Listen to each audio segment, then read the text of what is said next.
Hi dears, ഇന്നത്തെ വീഡിയോയിൽ നമ്മൾ പരിചയപ്പെടുന്നത് വളരെ വിശേഷപ്പെട്ട ഒരു ഔഷധ സസ്യത്തെയാണ്. നമ്മുടെ ഗാർഡനിൽ നട്ടു വളർത്തുന്ന ഒരു അലങ്കാര ചെടിയാണിത്. പക്ഷേ ഇത് ഒരു ഔഷധ ചെടിയാണെന്ന് പലർക്കും അറിയില്ല. അപ്പോൾ ഇത് വളരെയധികം ഔഷധ മൂല്യമുള്ള ഒരു സസ്യമാണ്. അപ്പോൾ ഇതെന്തൊക്കെയാണ് ഉപയോഗങ്ങളെന്ന് ഇന്നത്തെ വീഡിയോയിൽ പറയുന്നുണ്ട്.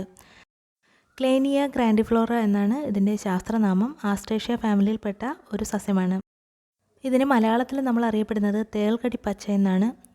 അതുപോലെ തന്നെ നായ് നാക്കെന്നും ആറ്റുകാൽ ചെടിയെന്നും ഇലക്കള്ളി എന്നുമൊക്കെ ഇതിനെ പറയാറുണ്ട്.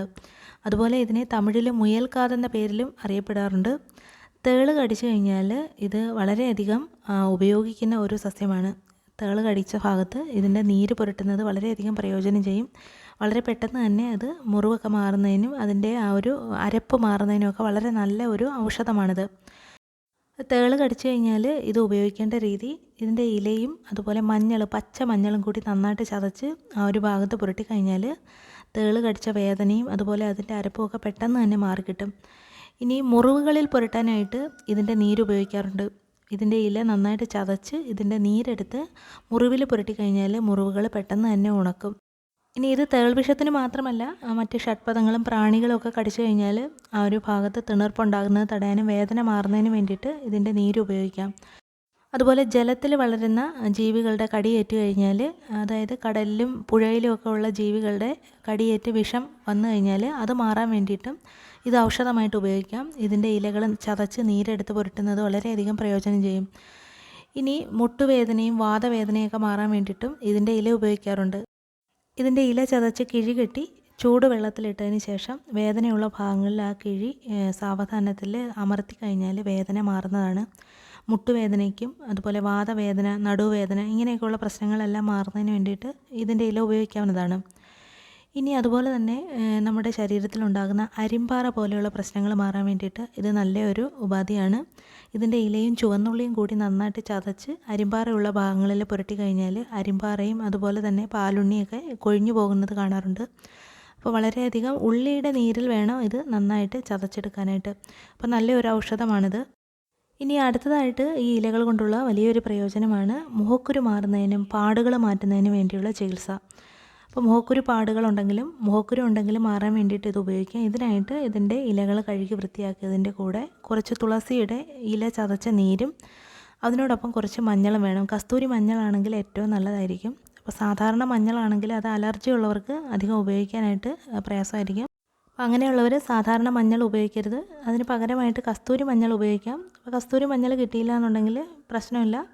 നമ്മൾ ഈ ഇലയുടെ ആ ഒരു ചാറെടുക്കുക, അതിനോടൊപ്പം തുളസിയുടെ ചാറും കൂടി എടുത്ത് മുഖക്കുരു ഉള്ള ഭാഗത്ത് പുരട്ടാം. അപ്പോൾ ഇത് മുഖക്കുരു, നല്ല പഴുത്ത മുഖക്കുരുവൊക്കെ മുഖത്ത് ഉള്ള സമയത്ത് പുരട്ടുന്നതാണ്. അപ്പോൾ ഇതുപോലെ തന്നെ ഇതൊരു ഫേസ് പാക്കായിട്ട് ഉപയോഗിക്കാം. ഇതെല്ലാം കൂടി നന്നായിട്ട് ചതച്ചെടുക്കണം. അപ്പോൾ നമ്മുടെ ആറ്റുകാൽ ചെടിയുടെ ഇലയും തുളസി ഇലയും കുറച്ച് കസ്തൂരി മഞ്ഞളും കൂടി ചേർത്ത് നന്നായിട്ട് ചതച്ച് അതിൻ്റെ ഒന്നുകിൽ നീരെടുക്കുക അല്ലെങ്കിൽ നന്നായിട്ട് ചതച്ച് കഴിഞ്ഞാൽ ആ ഒരു ഇലയുടെ ആ ഒരു മൊത്തത്തിലുള്ള മിശ്രിതം തന്നെ നമുക്ക് ഉപയോഗിക്കാം. അപ്പോൾ ഇത് നന്നായിട്ട് ഇതുപോലെ തന്നെ ചതച്ചെടുത്തിട്ടുണ്ട്. ഇതിലെ നീര് പുറത്ത് വരണം. ഇനി നമുക്ക് ഇത് ഫേസ് പാക്കായിട്ട് ഉപയോഗിക്കേണ്ട സമയത്ത് ഇത് പയറുപൊടിയിലാണ് പാക്കായിട്ട് ഉപയോഗിക്കേണ്ടത്. ചെറുപയറിലാണ് നമ്മൾ ഈ പാക്ക് തയ്യാറാക്കേണ്ടത്. ചെറുപയർ നന്നായിട്ട് പൊടിച്ചെടുക്കണം. ഇതിലേക്ക് നമ്മൾ നന്നായിട്ട് ചതച്ച് വെച്ചിരിക്കുന്ന ഈ മിശ്രിതം കൂടി ചേർത്ത് മുഖത്ത് അപ്ലൈ ചെയ്യാവുന്ന ആ ഒരു പാകത്തിലേക്ക് ലൂസാക്കി എടുക്കണം. ആവശ്യമെങ്കിൽ നമുക്കിതിൽ ശുദ്ധജലം കൂടി ചേർത്ത് കൊടുക്കാം. അപ്പം ആവശ്യാനുസരണം വെള്ളം കൂടി ചേർത്തിട്ട് നന്നായിട്ട് ഇത് മിക്സ് ചെയ്തെടുത്തതിന് ശേഷം മുഖത്ത് അപ്ലൈ ചെയ്യാവുന്നതാണ്. ഇത് നാച്ചുറലായിട്ടുള്ളൊരു ഫേസ് പാക്കാണ്. ഇത് ഉപയോഗിക്കുന്നത് കൂടുതലായിട്ടും പാടുകളൊക്കെ ഉണ്ടെങ്കിലാണ്. അപ്പോൾ മുഖക്കുരു ഉണ്ടെങ്കിൽ നമുക്ക് പയറുപൊടിയൊന്നും ചേർക്കേണ്ട ആവശ്യമില്ല. ഇതിൻ്റെ നീരെടുത്ത് പുരട്ടി കഴിഞ്ഞാൽ മുഖക്കുരുവിന് നല്ല രീതിയിൽ ശമനം കിട്ടുന്ന ഒരു മരുന്നാണ്.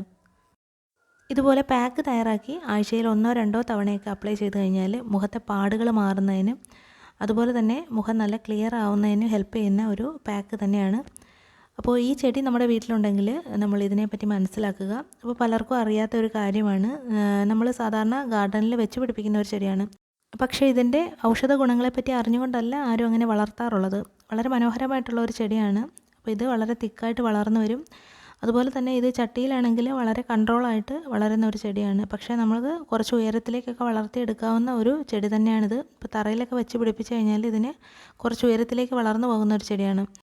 ആറ്റുകാൽ ചെടിയെന്നും തേൾകടിപ്പച്ചയെന്നും ഒക്കെ അറിയപ്പെടുന്ന ഈ ഒരു സസ്യത്തിൻ്റെ ഉപയോഗങ്ങൾ ഇതൊക്കെയാണ്.